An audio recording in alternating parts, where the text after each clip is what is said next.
One really great practice if you are learning how to create cartoon characters is to use a random trait generator. So I used a random trait generator, and the traits that I got were arrogant, foolish, and brave. So keeping that in mind, I designed a strong muscle man with a kind of a vacant look on his face, but he's very, very, very confident. So he's confident and foolish and brave. So I deliberately exaggerated his features. I wasn't really worried about realism. I was more worried about making him cartoony. And I tried to simplify him because I knew that I would have to draw him over and over again. So I drew him in two different poses initially. One like a superhero with a cape flying, and the other just making muscles and showing off how strong he is because he's arrogant. And I kind of made him, tried to make him have a goofy, vacant look on his face. So then my next order of business was to create a walk cycle for him. And when I create a walk cycle, I usually don't remember the different steps to a walk cycle. So I always look at a worksheet so I can remember the different, contact and passing and all those steps in order. Otherwise, you might end up with a walk cycle that doesn't really work. One really good trick is to use a ruler and make horizontal lines across so you can make sure that different parts of the body are roughly the same size. You see how I made those horizontal lines. And another really good trick is to block in the different leg positions in sequence of all the walk cycle before you begin. See, I'm just making those sort of stick legs, and then go back, and when you start inking it in, put an extra piece of paper underneath your work so that it doesn't bleed through, because Sharpie tends to bleed. But notice I'm drawing all the eyes, noses, and mouths first, and then I'm going to draw all the bodies, and then I'll draw the legs. And if you do it that way, instead of trying to work on one person at a time, the character just sort of develops better, and you'll find that you're teaching yourself to repeat certain features better, so that you have a better chance of your characters all looking like they're the same person. If you draw all the heads first, all the arms first, all the bodies first, all the legs, instead of drawing one person and then finishing them and then going on to the next person, it's almost like your muscles have a memory of how you did it. The character is going to change a little and evolve as you're drawing them. That's to be expected.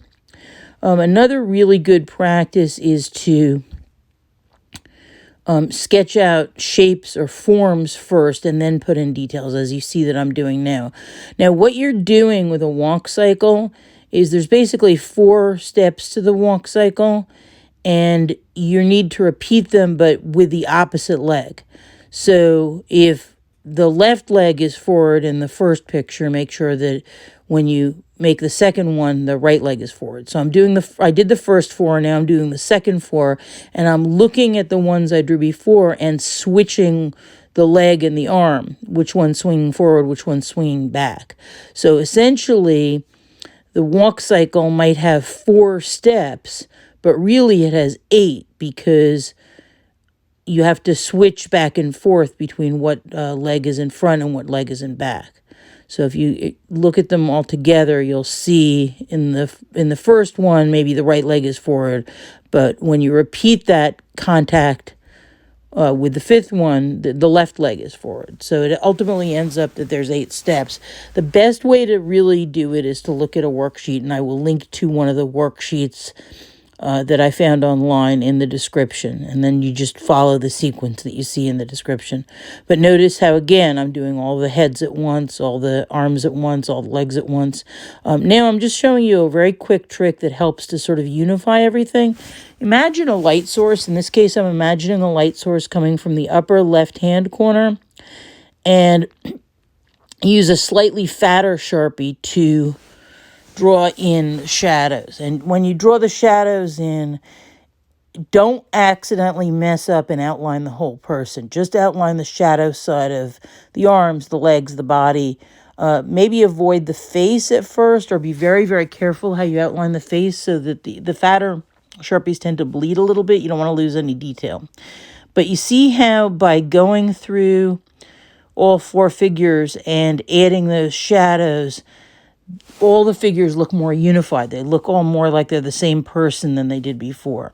And I'm doing the same thing with the first 4 ones that I drew. And you'll see that by going through and adding the shadows all at once, it kind of unifies the design. So that's basically it. Just adding in those shadows with a slightly fatter Sharpie will make the design pop. You just have to make sure that the environment that you draw for your character also has the identical light source, that everything has their shadows on the right-hand bottom side of every object. You don't want the character to have one set of lighting and the setting to have another set of lighting. The best way to do dramatic lighting is to decide in the beginning on a single light source and then stick to that light source throughout the whole design. It'll give it a consistency and a unity, and make the entire design really feel cohesive. So that's my advice, and I would try and use the random trait generator to practice, because it helps you to not be too attached to a character. People tend to make characters that are a lot like themselves and then be so attached to them that they're afraid to make bad things happen to them. You can avoid that when you use the random trait generator. It's great practice, and once you've created the character, you can create an environment where you're throwing all sorts of bad things at them and making them uncomfortable and making them mess up. And you can't really do that if you're too attached to a character. And so it'll help your cartoons to be more fun.